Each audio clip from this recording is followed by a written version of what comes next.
Hello and welcome. You're listening to Village Mama, a podcast that inspires us moms to pause in the midst of our busyness, to connect with each other, and to know that we are not alone on this parenting journey. My name is Charlex, and I'm a transformation coach and mom of two, and I create e-courses for busy moms to help guide them on their journey of self-discovery. Each week, I'm sitting down with moms to talk about their journey of parenting and the lessons that they have learned. I want you to consider this your community. I want you to consider us your tribe. Come on in and relax a bit because you are always welcomed in the Village Mama.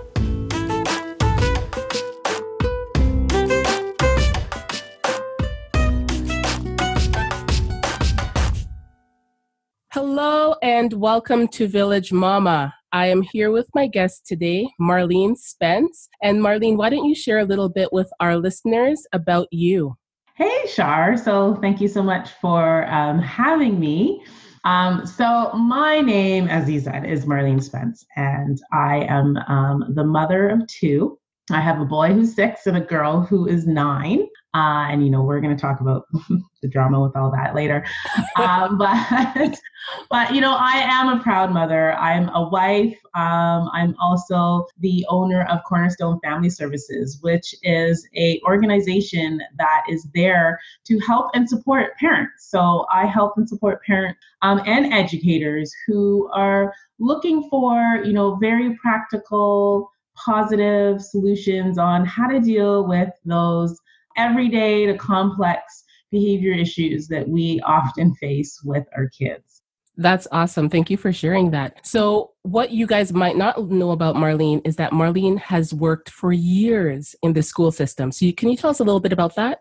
Yes, I have actually had the privilege for the last 13 years of working with the second largest school board in Canada and working with some of the most complex students within the board and working with and coaching teaching teams. So I basically would go in and I travel to different schools and kind of help strategize and figure out, what exactly is going on with some of the behaviors that might be demonstrated in the classroom. And I work with the student one-on-one. I also work with, as I said, the teaching teams, and we kind of strategize together and figure out some solutions. That's great. And so did you find that this work that you did before you had kids, that it was helpful once you actually started having your children?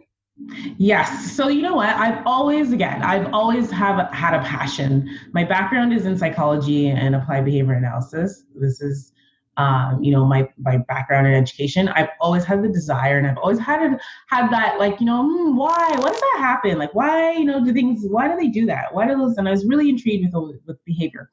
So I think I was always, again, going into this profession, I always wanted to know, how can I help that child who, always seems lonely or always seems to be, the child that no one seems to understand. So I've always kind of had that desire. And then as I became a parent, you realize, before, you offer these strategies, and you're just like, do this, do that, all these things. Like, I can't understand why these parents, have no patience. Like, what is your problem? Like, these are your kids, right? And then you have kids and you're like, all right, I get it. I got to tweak some things here and there. So I think obviously the philosophy of things have changed the same, but I think after having kids, now when I am speaking to other parents, when I'm speaking to other professionals or educators, I'm making sure that what I'm saying is practical and doable. Because again, that was one of my things, right?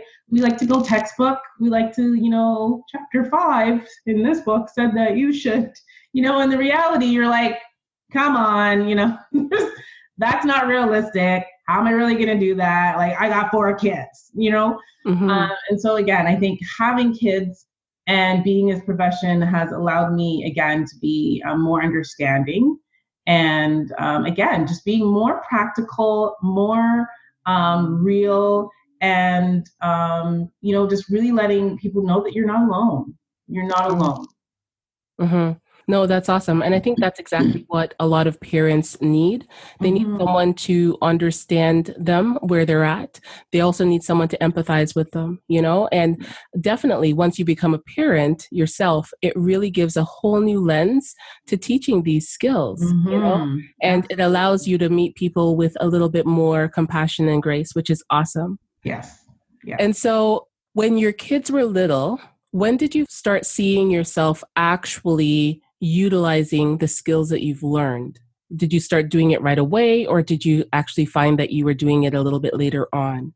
So yes, I was right away, right? Like again, like I was like, yes, I'm gonna be doing this, I'm gonna have these charts, I'm gonna be like, everything's gonna be on a schedule. And again, right, you realize like, oh my God, like this is actually like that's not so easy, to keep your kids on the schedule. It's not so easy to respond and have a consequence every time they do that. It's not so easy, sometimes you are going to let them like have that iPad time because you're just exhausted and you're just like, I don't even care.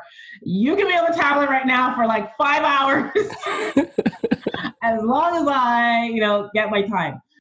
So I wanted to start right away. But then the reality, the reality of kind of things like shifted. But again, just the principles and stuff, I know that they work, and I know that there's definitely, a lot of success and stuff behind that. And so I didn't want to, again, lose those principles of, applied behavior analysis and the behavior training and stuff that I know. But again, it was like tweaking it to, okay, how do we really like make this practical, right? And is this really something that has to be something that I like stick to, or else my kids are not going to be perfect, like, right? And really coming to that like realization that I got to just really be simple and really just be practical with what I'm able to do. Yeah, totally. So in Ontario, where we live, usually we get like 12 months of maternity leave. Mm-hmm. So when you first had your kids and you were on mat leave, what was the process for you, because you love the work that you do? Right. And so, and I know a lot of other moms during that time, they really have that wrestling back and forth within themselves, whereas they're trying to figure out, do I go back to work? Do I do less hours? Do I stay home? What do I do now? So what was that process like for you? So I am definitely one of those parents that I was just like, I love my child, but I gotta go. And you know what? For a while, like I really felt guilty about that. And don't get me wrong. I mean, when I dropped my child off, my daughter, my first child, when I dropped her off, that first day and I was going back to work, like, oh my God, right? I was like sobbing. I came to work my first day, like my eyes were red, there was tears or whatever. But I just knew that, I do love what I do. And staying at home with my kids was stressful. And Mm-hmm. I don't know, like when I say stressful, I just felt like I wasn't really fulfilled. I Mm-hmm. knew that I would miss my kids more when I get to pick them up at 4. No, you know what? I think too, on mat leave, I also felt like a lot of pressure of like things that I should do and things I shouldn't do. And I don't know, I almost felt going back to work would relieve some of those pressures of that. Hmm. And what kind of pressures did you feel like when you were on mat leave? So, again, this is picture of mat leave. You're going to be on mat leave and you're going to like, be with your friends, strolling in the park and, and you're going to do all these mom meetups and all that stuff. And it was just like, you know what? I was at a stage where I was extremely tired. So I am anemic and my iron goes down really, really low. And so after having my child, it was really bad. So I was constantly, like, I mean, you're always tired, but I was like beyond tired as well. Mm. And at that time, like financially, obviously being on mat leave again, my husband was like working, but financially, things weren't that great. And so, and, I didn't have the money to do a lot of things. So a lot of times when my friends were calling who didn't even live like in my area, they were at least like a half an hour drive away, they wanted to do all these things that was like, cost money and it was like a lot of energy. So I was just like, man, I am tired and I ain't got no money. And it was just like that pressure. I kind of felt, right. And then you kind of feel like I'm home. My husband's supposed to come home. I'm supposed to have like dinner ready and the house is supposed to be clean. And it was just like all these things that I felt like, man, like, I don't know. Am I alone here? Because I feel like I'm not good at this. And I feel like I'm actually better when I'm at work. Yeah, so I kind of felt like, and again, it wasn't like my husband was putting these pressures on me, but I kind of felt like when he walked in the door, like, this is what he should see, and that's not what was happening. Mm-hmm. So yeah, I kind of felt like there was like all these pressures that being on mat leave that I never really like thought would happen. So I was happy. I was kind of happy again. And just again, that socialization of just being at my workplace. I love my job and I love what I do. And so I was ready. Mm-hmm. No, and thank you for being so honest with that, because I have seen and talked to so many moms over the years. And because of that, I've actually experienced so many different people's journeys of how they wanted to do things, Mm-hmm. what the reality was when they were at home, and the decisions that they made coming out of mat leave after that 12 months. And so what I realized is that every woman has to make the decision that best suits her family. Exactly.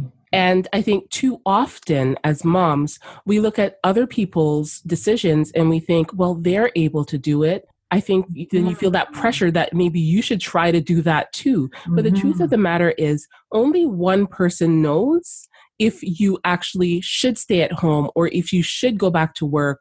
And that's you. So you have to listen to yourself. So Thank you for saying that, because I know that some people might not understand it, or some people might be in this situation themselves right now, and they want to figure out like, well, what do I do? And the truth of the matter is, regardless of what you decide to do, it's the right choice for you. Exactly. Trust your gut.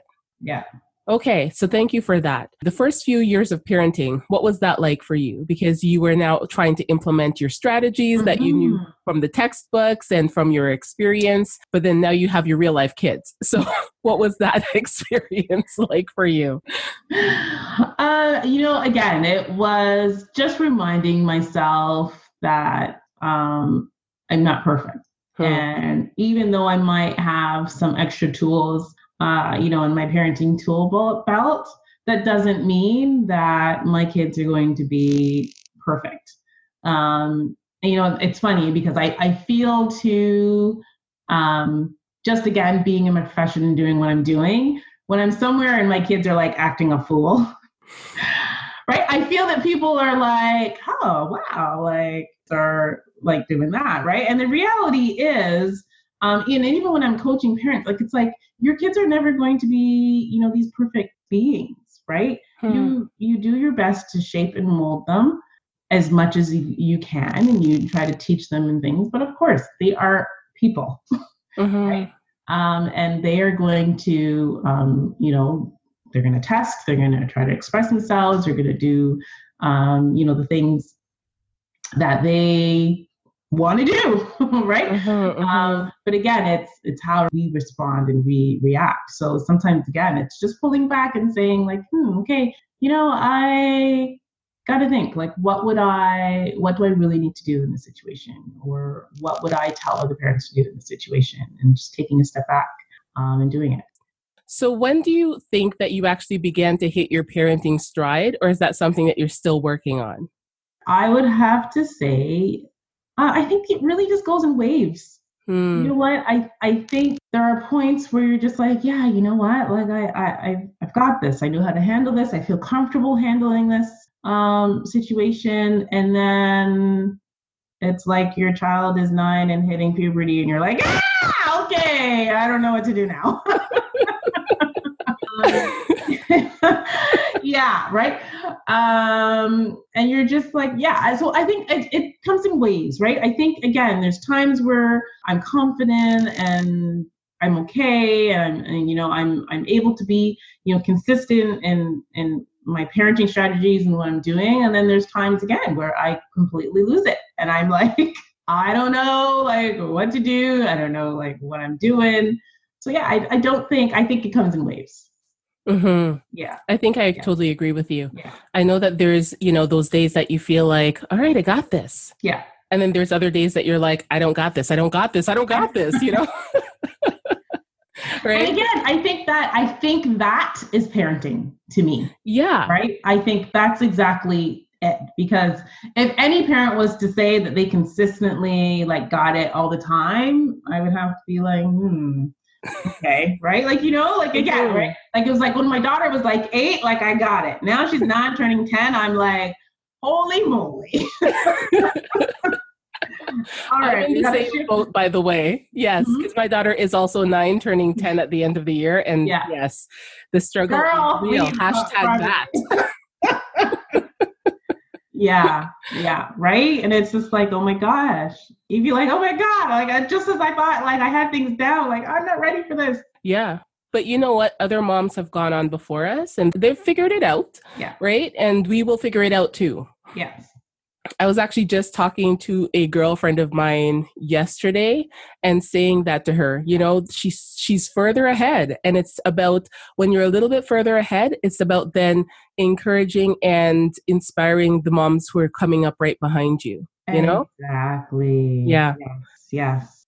Over the last almost 10 years of parenting, what have you learned? I have learned kind of what we said, that I just need to be me. I think, again, I have a Caribbean background. And, my mom, my aunts, my grandma, like everyone, I think, tries to tell you, what you need to do. And you have friends and everyone's telling you, don't do this, do that, do this.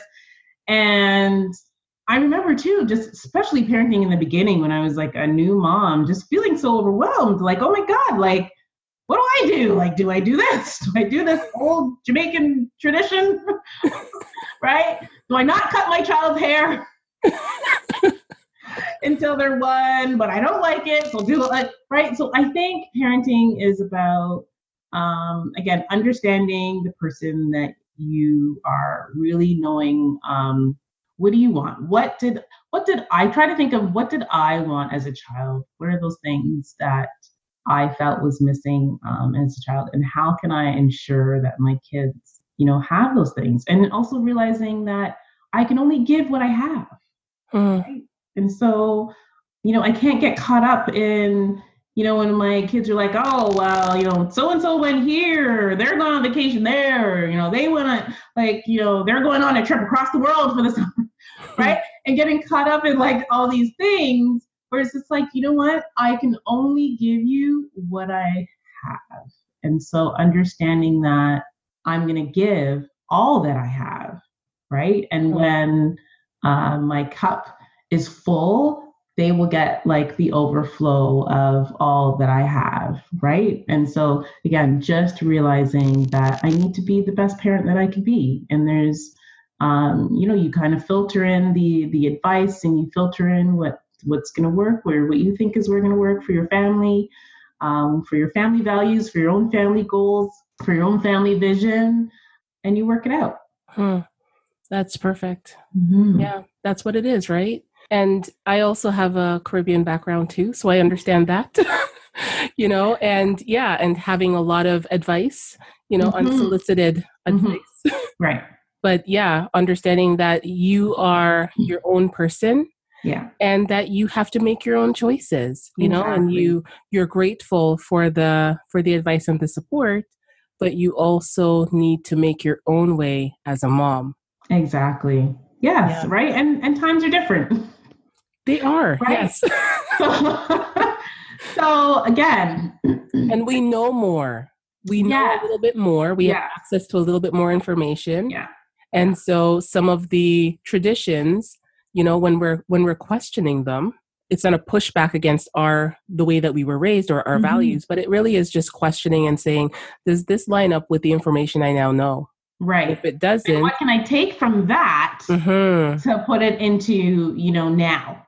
Yeah, because we're creating something new. We're not just trying to recreate the old, And yeah, and I think for a lot of families who have immigrated to North America, it is that idea of, okay, well, what can I take from my culture, Right. but then be able to put it in a new country, in a new culture here that we are a part of also. You Right. know, we are Yeah. straddling two worlds, right? And our kids are going to be straddling even more worlds because Yes.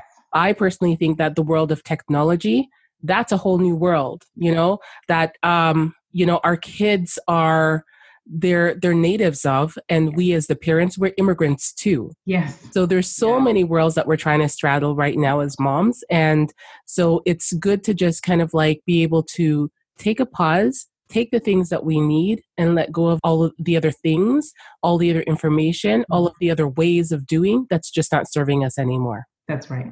Yeah. So I just touched on technology. So I'm curious, how has your transition into the world of technology been with your kids? So I am all about technology. I think obviously this is where we're going in the educational system. I mean, technology is everywhere. Kindergarten classes have class sets of iPads where they're learning how to do coding and stuff, right? Like at age 4 and 5. And so in my home, it's definitely not something that I discourage. But again, what I do encourage is obviously being able to use it responsibly and being able to utilize it for the benefits and stuff. And so I prefer more educational things. But again, right, I have to sometimes look at myself and think, I love Candy Crush, and that's what I use. That's my downtime, and you can catch me on Candy Crush for like quite a while. And so I can't tell my kids that, no, you're not going to like play video games, or you're not ever going to do, like, because I don't think that's fair, right? We all need things that obviously are going to bring us joy or allow us to calm down and stuff like that. But again, I think you have to be able to educate your kids about technology, the good, the bad, right? Again, anything, water, fire, all have positives, but they can also be used to harm. And so I think, again, just really guarding and letting them be aware. And so again, just my daughter, right, who's going to be turning 10, and she's really into like the whole, YouTube channels and stuff like that. And I mean, I can't be there. We can put on our filters and we can try to do like everything, we can. But again, I think it's teaching her, what happens if you're on YouTube and something does pop up that's inappropriate. I'm not around, and sometimes the filters, again, didn't seem to block it out. Really teaching them, how do you make that choice? Are you going to keep on watching, or are you not? Because again, I can't control their technology. I control, like, to a certain extent, right? You can control it. But again, I think if you really want to have technology in your home and you want it to be positive, you really just got to teach them. Again, it goes down to your values, right? They need to be taught the values of your family. And you need to share your concerns and kind of like let them know like what's out there, right? And even just having a conversation with my daughter about like, not everything on the internet is good. There's some bad stuff. And even she was like, really? Right? Right? Like again, they're so naive, right? They don't know. And a lot of times when they end up seeing things that are inappropriate for their age, it's accidental, right? They're not necessarily searching for those things. So again, it's to me, it's how do I equip you to use all this technology?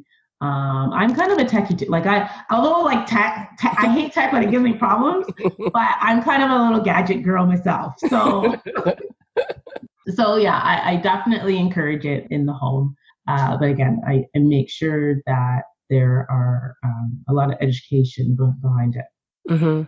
No, that's good. What I loved about what you said there too is just the idea of teaching responsibility around it, and actually having those conversations to say that sometimes things are going to pop up and those things are not good. So what are you going to do in those moments? Yeah. I think it's so key to ask your kids those questions. Yeah. Yeah. And if you don't ask them the questions and they're actually faced with that situation, then they haven't thought about it beforehand. And so, yeah, this is great. This is great. And I think that's definitely, I realize that I haven't explicitly had that conversation with my kids, but I'm definitely going to have that now. So thank you for that tip. I appreciate that. You go through these situations and you're like, oh God, I did not handle that well. When it comes up again, right? I'm going to try to do a little bit better. And well, that's it, right? That's all we can do. Yeah. And and I totally feel like, there's definitely times that with my kids and I'm just like, am I screwing them up? Like I literally have asked that, and like, and my husband, like Dave is always like, you're like the most intentional mom I know. Like, how do you feel like you're screwing them up? Right. And it's like, you just, I don't know, you just feel that way sometimes, right? You like you do your best, but you just kind of feel like, Yeah. But I think that's a good question to ask yourself, right? Am I doing well? I think, again, thinking of what can I change? What can I do better? What am I like kind of too hard? Maybe I'm a little too hard on myself about these situations. So I think, again, asking ourselves those questions is really good. And I think it's healthy. It's healthy for parents to do that. Yeah, I think so too. I'll keep doing it. What brings you joy about your kids? My kids are like my cheerleaders. And it's funny, like you can hear it from your parents, you can hear it from your husband and whatever. But when your kids see you and want to cheer you up, like, oh my gosh, it just totally, and I tell them they melt my heart. It just totally just brings me so much joy. Again, even just with my business and stuff, sometimes they see me looking frustrated and down. And, when I do my Facebook Lives or my webinars and stuff like that, and sometimes after I'm just like, oh, that was awful. And then, there was this one situation where I did a live and I was just like, whatever. I was like messing up my words. I was just like, oh. And then after I was done, I didn't realize my son was like in the corner, like watching me. And he came and he was like, oh my gosh, Mommy, that was like so good. You're getting so much better. See, just keep up the good work. Oh, I know. And so, yeah, right. And so like my daughter too, like it's just when they being my own cheerleaders to see that. And again, I try to be real with them that, Mommy gets discouraged and Mommy gets down sometimes and whatever. And I do need you guys as my kids sometimes to lift me up and to help me. And so, that's what brings me so much joy. And again, I think it's also to see when you see that the things that you've taught them, when you see that in, a situation, or you see it come out, in a conversation that they're having with another friend, or when they're playing, you're just like, oh my gosh, like, they were actually listening, There was, so Christmas, our son has always wanted like a DS. And so we had given him a DS for Christmas, and his response, like he was in tears, opened it and he was just like, oh my God, I thank you so much. And he was like bawling and he was just like, I've always wanted this. I've wanted this my whole life. Oh my goodness. And he was like, I love you. And he ran up to me and he ran up to, my husband. He was like, I love you guys so much. So thank you. And that to me was just like, oh my gosh. Right. Like, it's like those moments that you're just like, oh. Yeah. All of the things that you've taught, right? It's showing up. Right. And from someone on the outside, what I'm hearing is that your children have a heart of gratitude, that the things that you give them, that they're grateful for those things, but that they're also people who are all about inspiring and encouraging others. Yes. And to me, they're right there for you. And I'm sure they're there for each other and their friends. And that's amazing. Right? Yeah. Those are character values that are going to hold them in good stead for the rest of their life. Exactly. And I mean, obviously, I'm concerned about their education and what they do and, their family and their values and stuff like that. But I always just tell them, just love That's the most important thing. Love, appreciate others, because that is what is going to take you, into higher levels of success. And so when I see that again play out, that just brings me so much joy. That's amazing. And so if you can go back in time, what advice would you give to the younger you? I would say just be you. I believe God made me to be me, Marlene, right? And that's just who I need to be. And so I would say stop looking around at other people, other parents. Look at who you are. Look at the gifts that you have, and that is who you are. And so be happy with who you are. Those are the kids that you were destined to have. And so you have all the tools that you need to raise them. So don't fear, don't be anxious. You can do it. That's beautiful. When I was pregnant with the kids, I took a lot of classes. I love myself a class. Yeah. And one of the classes that I took was a hypnobirthing class. And on the CD that you had to listen to every night, it actually said over and over, you are the perfect mother for your child. And that's one of the things that I really like almost 10 years later. I'm still reminding myself of that, you are the perfect mother for your child. That's right. Exactly. Right? Yeah. And so that totally, what you were just saying reminded me of that. So what does it mean for you to be an intentional and mindful mother in this day and age? I think that really means, again, asking yourself those questions of what can I do better? What am I doing well? And again, being intentional with what do I really want for my kids? What are some of the values? What are the core values of our family that I want to stick? And so again, for me, as I said, it's to, I want my kids to love and be very loving and gentle and kind. And so being intentional with how am I going to teach them that? How am I going to make sure that is something that they, will have with them, right? And whether that be, again, volunteering places, showing them how to give, some of the things that they may have. But again, being intentional as I think we can't just let things happen per se, right? You can't just wish your kids are going to be good, because we don't do that with anything else, right? If you have a business, you have a business plan. There's goals that have to be set. And again, it's not to say that you're going to be rigid or you're going to constantly, use it as a tool that's going to, set you back or make you think that you're failing. But I think you need to be intentional and mindful as to what's our family vision? Is family time going to be really important for us? And if it is, then how are we going to be intentional and really make it happen? It's not going to happen magically, right? But we got to be intentional. We got to, again, whether it's dinner time, you're shutting off the devices and you're having conversation, going for family bike rides, going for family picnics, just going out and having ice cream together again, right? Being intentional, being mindful, and just remembering that the things that obviously what you do with your kids today is going to last for years to come when they're an adult. Good and bad, right? And I know, again, sometimes that's why we ask those questions. Oh my God, am I screwing up my child? Because I think we know that what happens now is going to affect them as an adult, right? And so again, as I even said before, knowing that, be the parent that you wanted as a child. And so again, me as a child, I know that my parents had to work, and they worked very hard. And as a result, sometimes we didn't get to do, have a lot of family time. And so this time, and I was also very shy, very timid, right? You were shy? Oh my gosh, was I shy? Miss Facebook Live? Oh, I'm telling you, girl, I've come a long way.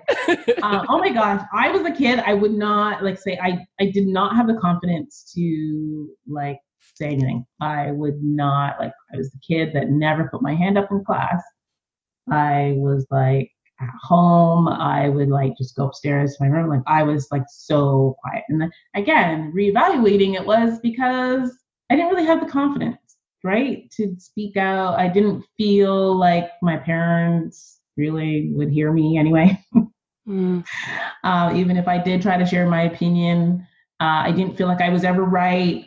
And so, being a parent now, right, I want to foster an environment with my kids where they feel safe to say what's on their mind, even if I don't like it, even if it's something that I may not agree with, being open and honest with me. And again, right, I need to be intentional about that and creating an environment for them where they feel like they can do anything, where they feel like, again, we're not millionaires, but we're going to take what we got and this is what we're going to do with it. And so again, just being intentional, you got to be intentional about those moments. Mm-hmm. No, I love that. And I love the idea of making certain that your kids have a voice, that you're taking the time to listen to them tell you what it is that's on their mind, right? And I find that the more that you do that in the daily grind of it, in the regular routine, the more you listen to your kids and you provide opportunities for them to just be able to talk to you. Then when the big things come, it's so much easier for them to share it. Exactly. Yeah.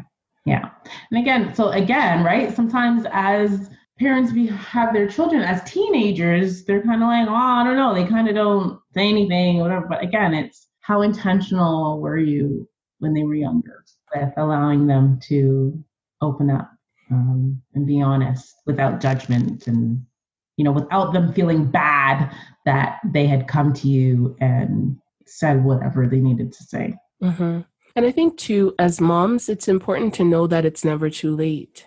You want a shift with your relationship with your kids, that it really just takes you changing your own mindset around it and you providing opportunities where you're sharing your heart with your kids honestly and inviting them to share their heart with you honestly, and you actually not meeting that disclosure with judgment or any negative emotions, but just receiving the information and thanking them for sharing. Because I can think, like, if you have teenagers, like, how amazing would that be if you as the mom just showed up and you sat and you shared a little bit about yourself and you invited them to share with you, and if they did, that you would just give them the space to just be honest about who they are and what they're going through and what they're thinking and what they're feeling and all that stuff. And then just thank them for sharing with you, and not add anything to the mix. Like just, when you're ready to leave or they're ready for you to leave, that you're able to do that with quietness and just with gentleness and grace. And I think once we start doing those actions, once we start practicing those actions, then it allows for more of that kind of relationship building to start. Yes, and exactly. I think that's it, Char. Relationship building, right? I think sometimes what happens with parenting is, obviously you have a relationship building when they're younger, then maybe there was something rocky that happened throughout the way. The relationship, is a little scarred or broken, and then it's never mended. And then you just continue to go, and the relationship now isn't there. And you're kind of wondering, like, why do things keep on, falling apart? But having and building that relationship with our kids is so important. And this is something I even stress, in my business or also just working in the educational field, is that there's a lot of times, again, working with the most complex student, working one-on-one with them, a lot of the times I'd have other professionals get mad at me because, I would be sitting there playing board games with these kids, right? And they're like, what are you doing? Like, why are you, sitting and laughing with them and showing them pictures of your kids? And, like, this is what they've done. And I would have to go back and be like, you know what? I need to establish a relationship with them, right?